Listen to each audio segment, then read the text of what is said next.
பாலும் தெளிதேனும் பாகும் பருப்பும் இவை நாளும் கலந்துனக்கு நான் தருவேன். கோலஞ்செய் துங்க கரிமுகத்து தூமணியே, நீ எனக்கு சங்கத்தமிழ் மூன்றும் தாய் என்று என் உயிரினும் மேலான தமிழையும் அன்பும் அமைதியும் செழிப்பும் நிறைந்த எமது கொங்கு மண்டலமான ஈரோடு மாவட்டத்தையும் வணங்கி என் உரையை தொடங்குகின்றேன்.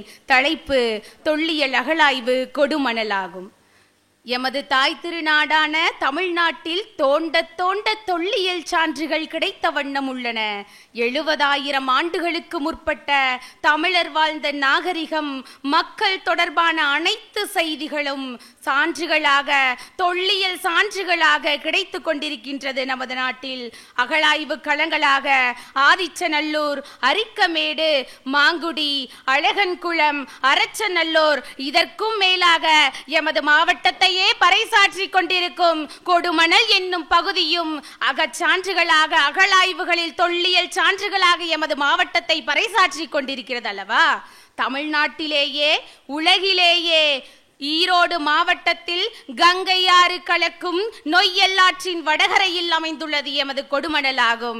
அதாவது அகழாய்வுகளிலே சிறப்பு மிக்க அகழாய்வாக எமது கொடுமணல் என்னும் அமுத சுரபி இன்னும் திகழ்ந்து கொண்டிருக்கிறது அல்லவா? ஏட்டோடு வார்த்தையாக அல்ல, அதாவது ஏட்டோடு வார்த்தையாக அல்ல, பாட்டோடு எழுத்தாக அல்ல எமது கொடுமணல். நூலுக்குள் அடங்கி போயிருந்த கொடுமணல் இன்று தமிழகமே ஆச்சரியப்படும் அளவிற்கு அனைவரும் புரட்டி பார்க்கும் நூலாக அகழாய்வு சான்றுகளை தந்து கொண்டிருக்கிறது எமது கொடுமணல் தானே. தமிழ் கலாச்சாரத்தின் முக்கிய படிகளாக விளங்குவது எமது ஈரோடு மாவட்டத்தில் நொய்யல் ஆற்றின் கரையில் வடகரையில் அமைந்துள்ள கொடுமணல் தானே. கொடுமணலில் கிடைத்த அகழாய்வு பொருட்கள் எல்லாம் ஏராளமாகும். இரும்பு கருவிகளான ஈட்டி, கேடயம், வாள், கத்தி, இது மட்டுமா? இப்பொழுது உயர்ந்த மதிப்பில் சென்று கொண்டிருக்கும் 24 கேரட் மற்றும் 22 கேரட் மதிப்பிலான தங்க நாணயங்கள், வெள்ளி நாணயங்கள், ஈயத்தாலான வளையங்கள், வளையல்கள் என்று ஏராளமான பொருட்கள் கிடைத்து அன்றைய எமது தமிழர் பாரம்பரியத்தை பறைசாற்றி கொண்டிருப்பது எமது கொடுமணல் தானே. அதனால்தான் நற்றினை நல்ல குறுந்தொகை ஐங்குறு நூறு ஒத்த பதிற்று 10 ஓங்கு பரிபாடல் கற்றறிந்தார் ஏத்தும் களியோடு ஆகம் புறம் என்று இத்திரத்தும் 8 தொகை என்று அன்றைய தமிழை பறைசாற்றிய எமது சங்க இலக்கியத்திலே பதிற்று 10 67வது வரியாக கொங்கு கொடுமணல் பட்ட நெடுமொழி ஒக்களோடு படர்ந்த பயந்த பேரிசை மூதூர் என்று கபிலரும், அதே பதிற்று 10 74வது வரியாக அரிசின் கிளார் என்பவர் கொடுமணல் பட்ட வினைமான் களம் அருங்களம் என்று பயந்த பேரிசை பெகுள் பெற்ற முத்தம் என்றும் எமது கொடுமணலை விரைவித்துள்ளார் என்றார். அதுதானே எமது ஈரோடு மாவட்டத்தின் சிறப்பாகும். இது மட்டுமா?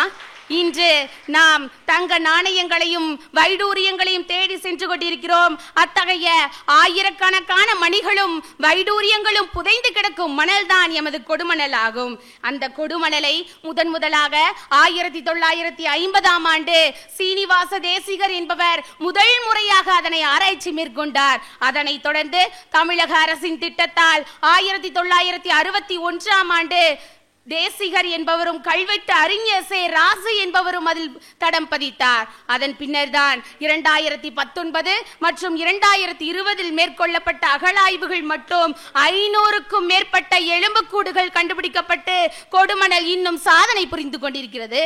நாட்டுப்பற்று பாடும்போது நம் மெய்சிலிர்த்து நிற்பது மட்டும் தேசபக்தி அல்ல, நம் நாட்டின் அகழாய்வின் தொல்லிய சான்றுகளை பாதுகாப்பதும் இளைஞர்களின் தேசபக்தி என்று கூறி என் பேச்சு ஏதேனும் குறை இருந்தால் தட்டி விடுங்கள், நிறை இருந்தால் கை தட்டி விடுங்கள் என்று கூறி வாய்ப்பளித்தமைக்கு விடைபெறுகிறேன். நன்றி, வணக்கம்.